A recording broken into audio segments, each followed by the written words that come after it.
उत्पत्ति अध्याय 19। सांझ को वे दो दूत सदोम के पास आए, और लूत सदोम के फाटक के पास बैठा था। सो उनको देखकर वह उनसे भेंट करने के लिए उठा, और मुंह के बल झुककर दंडवत कर कहा, हे मेरे प्रभुओं, अपने दास के घर में पधारिए और रात भर विश्राम कीजिए, और अपने पांव धोइए, फिर भोर को उठकर अपने मार्ग पर जाइए। उन्होंने कहा, नहीं, हम चौक ही में रात बिताएंगे। और उसने उनसे बहुत विनती करके उन्हें मनाया। सो वे उसके साथ चलकर उसके घर में आए, और उसने उनके लिए जेवनार तैयार की और बिना खमीर की रोटियां बनाकर उनको खिलाई। उनके सो जाने के पहले उस सदोम नगर के पुरुषों ने, जवानों से लेकर बूढ़ों तक, वरन चारों ओर के सब लोगों ने आकर उस घर को घेर लिया, और लूत को पुकार कर कहने लगे कि जो पुरुष आज रात को तेरे पास आए हैं वे कहाँ हैं? उनको हमारे पास बाहर ले आ, कि हम उनसे भोग करें। तब लूत उनके पास द्वार के बाहर गया और किवाड़ को अपने पीछे बंद करके कहा, हे मेरे भाइयों, ऐसी बुराई न करो। सुनो, मेरी दो बेटियां हैं जिन्होंने अब तक पुरुष का मुंह नहीं देखा। इच्छा हो तो मैं उन्हें तुम्हारे पास बाहर ले आऊं, और तुमको जैसा अच्छा लगे वैसा व्यवहार उनसे करो, पर इन पुरुषों से कुछ न करो, क्योंकि ये मेरी छत के तले आए हैं। उन्होंने कहा, हट जा। फिर वे कहने लगे, तू एक परदेशी होकर यहाँ रहने के लिए आया, पर अब न्याय भी बन बैठा है। सो अब हम उनसे भी अधिक तेरे साथ बुराई करेंगे। और वे उस पुरुष लूत को बहुत दबाने लगे और किवाड़ तोड़ने के लिए निकट आए। तब उन पाहुनों ने हाथ बढ़ाकर लूत को अपने पास घर में खींच लिया और किवाड़ को बंद कर दिया। और उन्होंने क्या छोटे क्या बड़े सब पुरुषों को जो घर के द्वार पर थे अंधा कर दिया। सो वे द्वार को टटोलते टटोलते थक गए। फिर उन पाहुनों ने लूत से पूछा, यहाँ तेरे और कौन कौन हैं?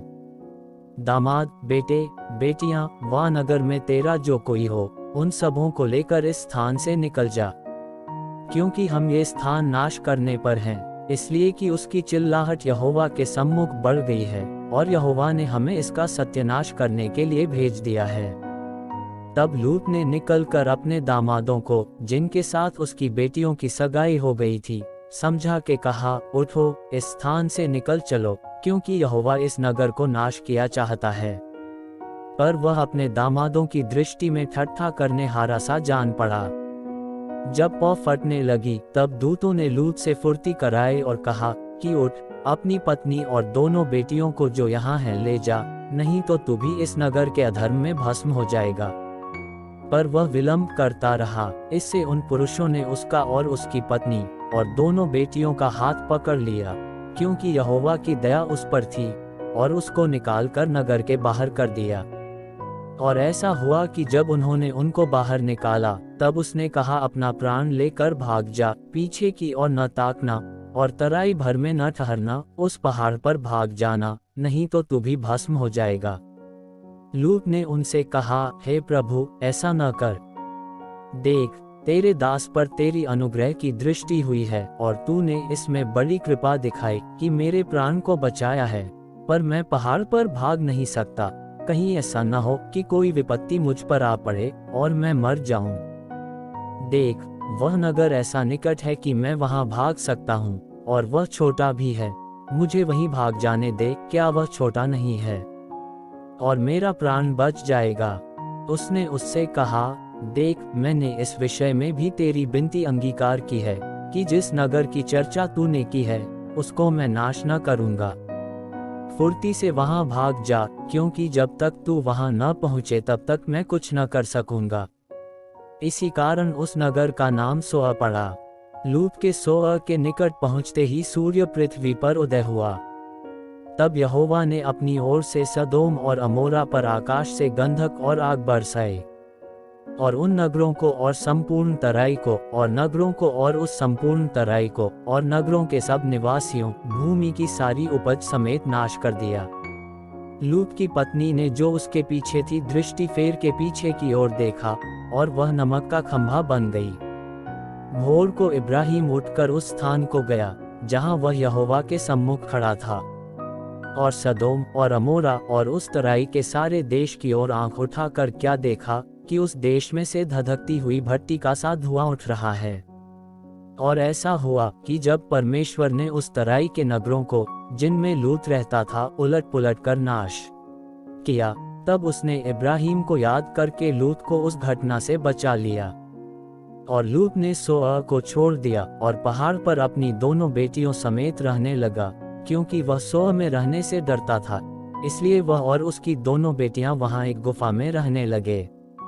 तब बड़ी बेटी ने छोटी से कहा, हमारा पिता बूढ़ा है और पृथ्वी भर में कोई ऐसा पुरुष नहीं जो संसार की रीति के अनुसार हमारे पास आए। सो आ, हम अपने पिता को दाख मधु पिलाकर उसके साथ सोएं, जिससे कि हम अपने पिता के वंश को बचाए रखें। सो उन्होंने उसी दिन रात के समय अपने पिता को दाख मधु पिलाया। तब बड़ी बेटी जाकर अपने पिता के पास लेट गई, पर उसने न जाना कि वह कब लेटी और कब उठ गई।